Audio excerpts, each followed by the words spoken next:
I want to thank Cheryl Burak and Jackie Farrell for inviting me to be part of your October event, and I'm honored to be part of Family Centered Services of Connecticut's work. I think you do incredibly important work, and it's close to my heart, and I appreciate very much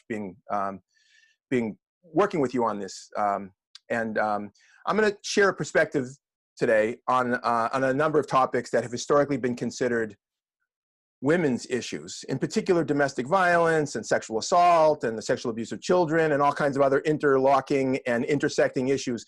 But historically, that set of issues have been considered women's issues that some good men help out with. And I have some big problems with framing it that way. And I want to spend some time in due course talking about these issues as men's issues and the need for men to be involved at all levels, men across all ethnic and racial groups and geography everywhere, actually in the world, not just in Connecticut or anywhere else locally, but these are giant issues. But I have a strong position about how much more men need to be doing. But before I get to that, I do want to talk about women's leadership and women's advocacy, because women's leadership in the fields of domestic violence and child abuse prevention and all the related issues, women's leadership and advocacy has been incredible and world-changing for a number of decades, in fact, forever. But it's just incredible what women have been able to accomplish. And by the way, I say women, yes, there are men involved, and there are great men involved, and there are men who supported the work of the women and the women's leadership. And I consider myself one of those men, but who have been supportive all along. But it's really about women. Women have created the programs, and they've pushed state governments and federal governments to fund programs for victims and survivors and prevention programs, and pushing, accountability for perpetrators and offenders. I mean, all the different things that a lot of us take for granted in our society today about these issues is a result of women's advocacy and leadership. And again, crossing all the social categories of race, class, ethnicity, and such. But you know what? There's some misconceptions about women's advocacy in these areas. And one of those misconceptions is that somehow a lot of people think that somehow women and girls have benefited from all of this leadership on the part of women, but men and boys not so much. And some people actually think that men and boys have been pushed backwards, like somehow it's a zero-sum game that as women advance, somehow men and boys are disadvantaged. And this is, to me, nonsensical, okay? Because I think men and boys' lives have been profoundly affected in a really positive way by women's advocacy and leadership. And I'm going to get specific about, say, the domestic violence field, because I work a lot in domestic and sexual violence world, and there's some real unfortunate misconceptions about some of the women, like somehow they're anti-male or they have an agenda against men. And this is just so wrong on so many levels. And I'll just give you one example to make my point. In the field, over the past 25 years or so, we've been talking increasingly about the effects of domestic violence on children. And I know Family Centered Services of Connecticut deals with this all the time, okay?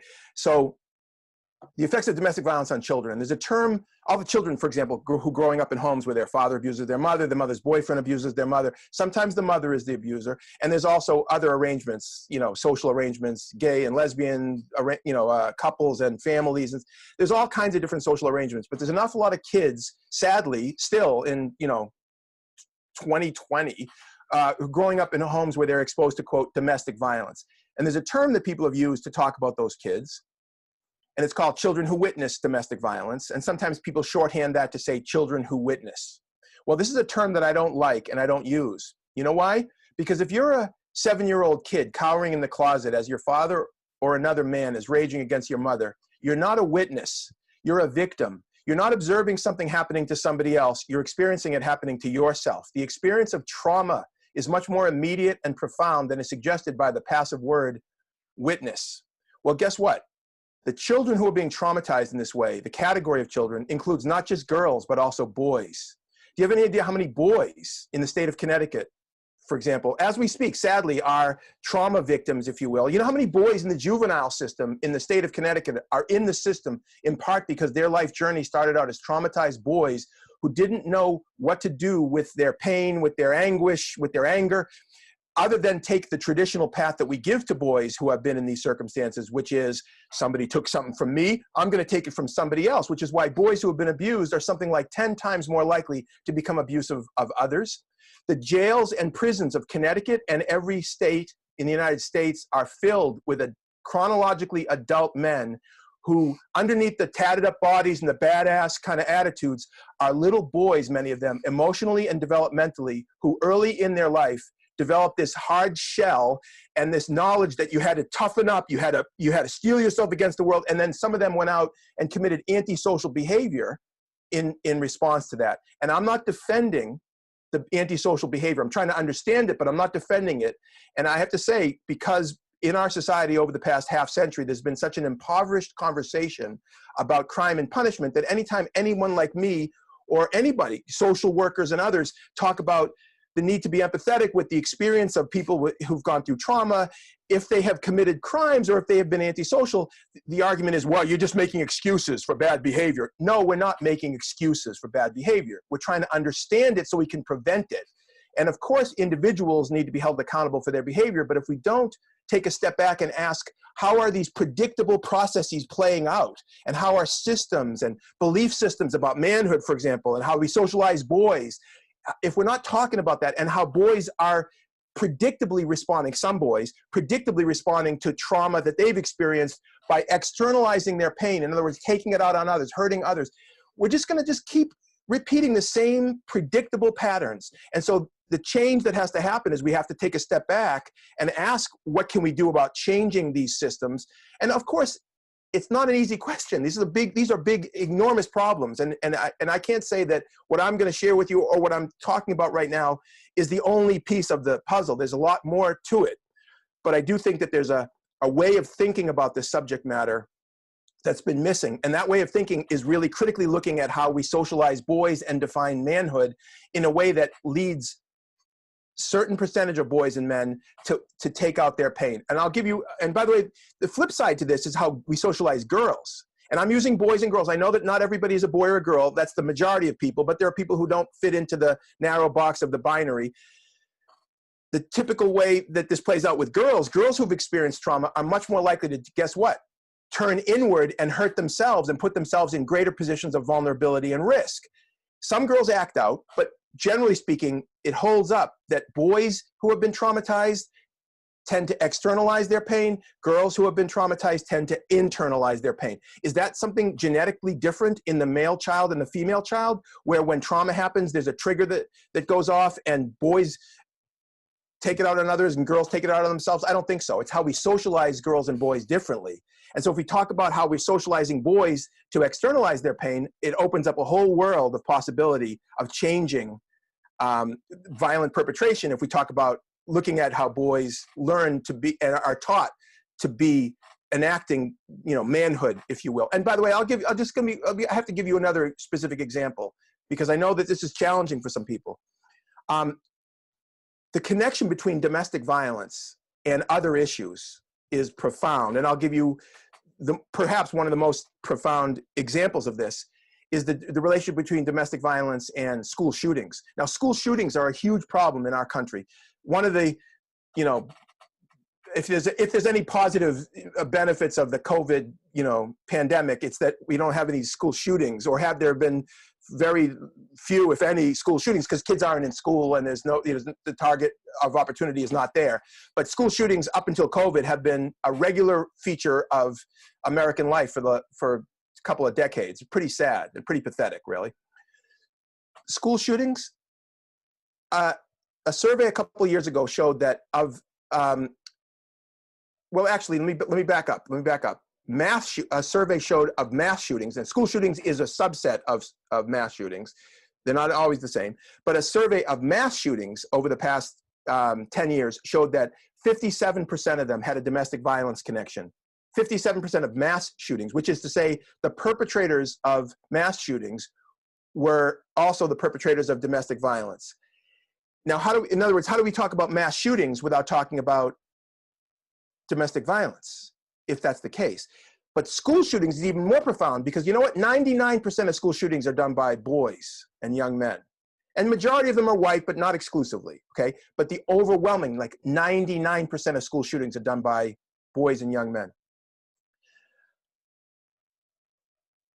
And yet we don't talk about that. In the mainstream conversation, we say that the causes of school shootings are things like mental illness and gun availability. In fact, if God forbid there was a school shooting tomorrow, that would be the mainstream conversation on you know, the cable channels and everything. It would be like one side arguing it's about gun availability, all these crazy guns in our gun crazy culture, and until we get that under control, no progress. On the other side, people saying we need better mental health treatment, need early intervention.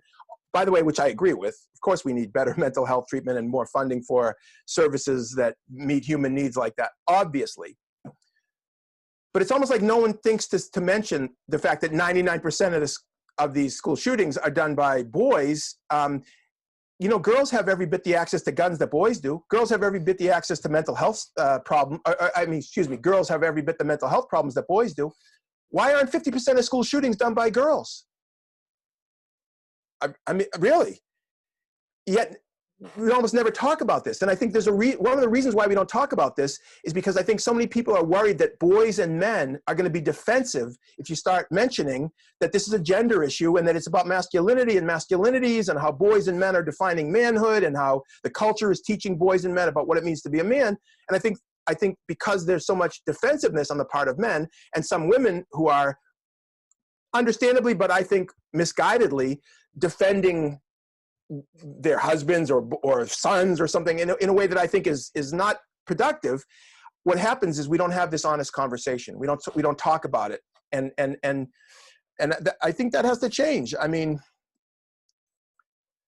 by the way, one of the concepts that governs the work that I do and the growing number of men who are talking about this subject over the past generation, one of the sort of framing concepts is that violence, interpersonal violence, is connected to different forms of interpersonal violence are largely connected to each other. So, for example, there's a concept called the triad of men's violence that was written about by a friend and colleague of mine, Michael Kaufman, over 30 years ago. Triad of men's violence connects men's violence against women to men's violence against other men to men's violence against themselves. All of them are connected. And I say this because sometimes people will say, well, okay, you're talking about violence against women, you know, men's violence against women, that's a big problem. But what about violence against men? What about all the men that experience violence? You know, obviously, people like me and others and family-centered services, of course we care about violence against men. But most violence against men and boys is done by other men and boys. You know, some of it's done by women. I appreciate that. Mothers and others do abuse children that include boy children. And there are some women who are adults who abuse adult men. But the vast majority of boys and men who are victims of violence are the victims of other boys and men's violence. And by the way, this idea of violence towards yourself, in other words, suicide is violence turned inward. And you know what the fastest growing category of, let's say, suicide by gun, which is a huge problem in the United States, the fastest growing category is white men over the age of 50. The same system that produces men who abuse women, produces men who abuse other men, produces men who, you know, who abuse themselves. If you think about it like that, the suicide of some, you know, 65-year-old white guy in the you know, canyons in Utah is connected to the 16-year-old boy who abuses his, you know, pushes his girlfriend up against a locker in, you know, in Southern Connecticut because she disrespected him in front of his boys. It's the same system that produces a 35-year-old corporate executive in New Haven who sexually harasses his peers or his subordinates in the workplace. It's the same system, and so much of it hinges on this notion of manhood. And whether it's entitlement or externalization of pain or my needs come first or I'm going to use force to get what I want. I mean, all of this is linked to these beliefs about manhood. And if we don't talk about that honestly, I'm telling you, we're just cleaning up after the fact. And boys and men, there's a lot of boys and men who care about women and girls, obviously. But there's also boys and men who care about other boys and men. And I think one of the things that adult men who care about our sons and young men in general is that we need to start dealing with this more upfront instead of being defensive about it. And when we hear women trying to make these kinds of points, like listen to what these women are saying. Listen to the stories from girls, from women, but also from men and boys who have been traumatized. Listen to what they're saying, and then figure out how you can do something constructive about it, rather than hunkering down in this defensive crouch like it's an attack on men. I mean, this is so juvenile in the worst way. I think that's not fair to juveniles. I think it's infantile, which is not fair to infants. Now, one of the paradigm shifts that I continue to talk about and write about, is that we need to see these issues, as I said at the beginning, not just as women's issues that good men help out with, but as men's issues. One of the ways to do that, and to get to that new way of thinking, is to critically look at the language that we use. And I'll just mention briefly some examples of how we're currently using language that keeps us in the old place. You'll hear people say things like, the last question is like, how many women were abused in the greater New Haven area last year, rather than how many men abused women.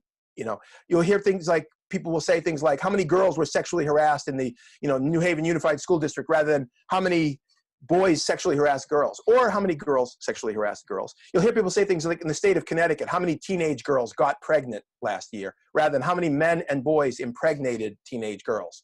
I mean, even the term violence against women is problematic because there's no active agent. Nobody's doing it to women. Women are just experiencing it, like kind of like the weather. But if you insert the active agent, you have a new phrase, men's violence against women. It's just more accurate. It's more telling the truth.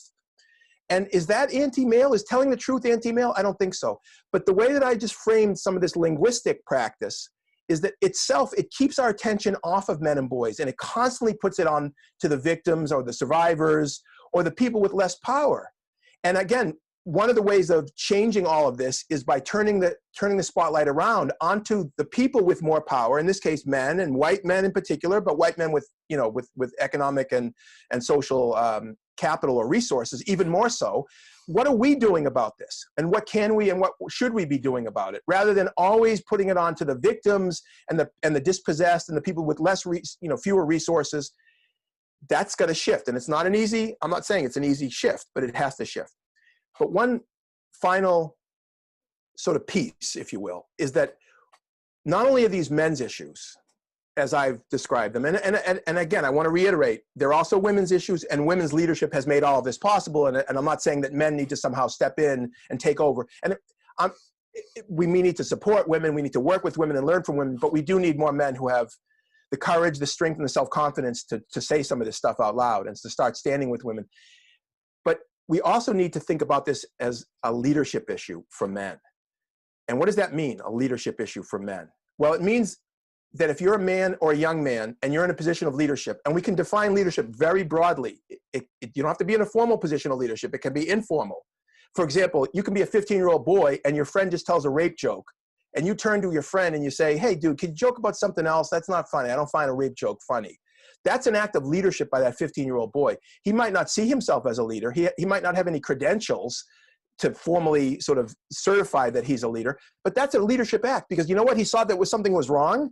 He thought, I can't remain silent, I'm gonna do something. He's executing a leadership protocol.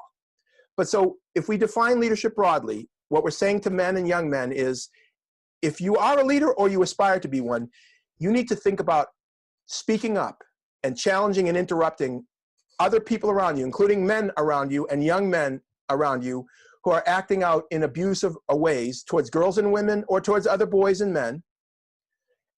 Not because you're a nice guy helping out, but because you're a leader, and we expect that of our leaders in the 21st century. If we can get to the place where people think that that's an obvious point, we'll have changed radically the society, because you know what? There's an awful lot of good men out there across every class, race, and ethnicity who don't do much on these matters, who don't speak up, who figure out ways to not talk about it, who figure out ways to walk in the other direction, who figure out ways not to get involved. Now, let me say, I'm not suggesting that we need superheroes jumping in to save the day.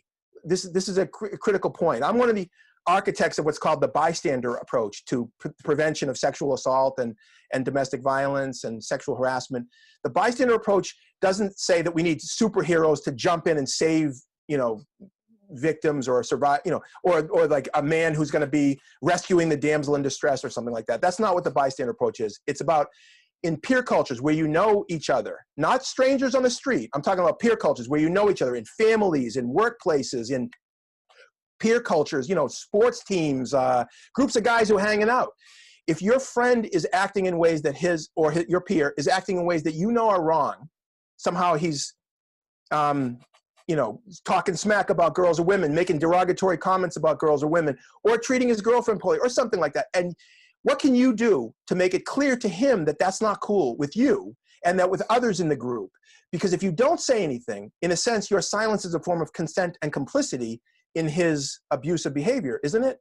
Now, Martin Luther King, among the many great things that he said in his short life, cut short by violence, by a white man killing one of the great leaders of our culture.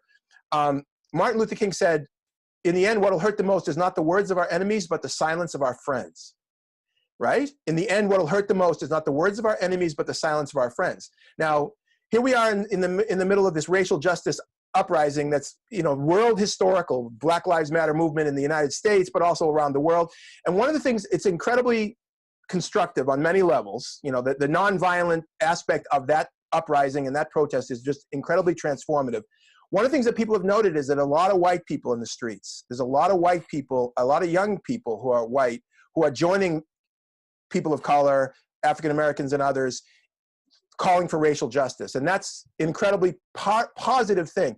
What we need is we need more men who are willing to do that around gender issues and around gender equality and sexual equality issues. We need more heterosexual men, to be even more specific, who are willing to take some stances and speak out and stand up on these matters and stand with women and girls and those who are heterosexual, standing with people in the LGBTQ communities.